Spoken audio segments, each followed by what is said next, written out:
I'm in Paris in March, but it feels more like April. It's unseasonably sunny and 70 here, and Parisians have flocked to their parks, which they seem to regard as an extension of their living rooms.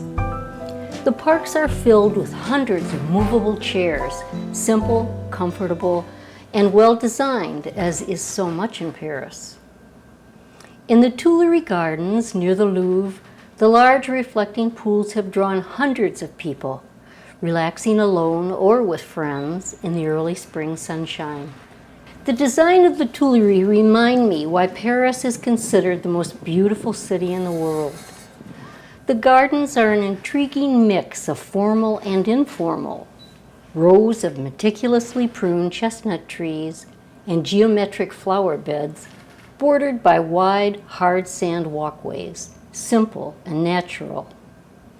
The aesthetic principles of symmetry, grouping, and contrast are all present. Amid the order, I'm startled to see a light breeze lift the surface sand across the otherwise immaculate walk.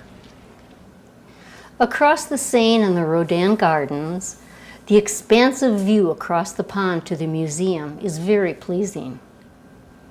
The tall trees that have been confined behind wire forms present the comforting illusion that man can indeed tame nature, if only momentarily. The streets of Paris are not regular in design. There is a pleasurable paradox in the orderliness of the blocks of white apartment buildings that line the crooked streets. I find it hard to stop walking in Paris because there is always so much to see. The iconic landmarks are lovely, but so are the open markets, the shop windows filled with cheeses and tarts arranged in artful and orderly patterns, the graceful street performers. The elements of daily life are presented with such style and beauty here that they are part of the underlying aesthetic of the city. The Parisians in the sun in the parks and gardens, the young people gathered on the quay by the river. They're all at their most exposed and vulnerable. They are at leisure here and mostly dressed informally. Even so, it occurs to me that the famous Parisian style is yet another extension of the aesthetic of the city.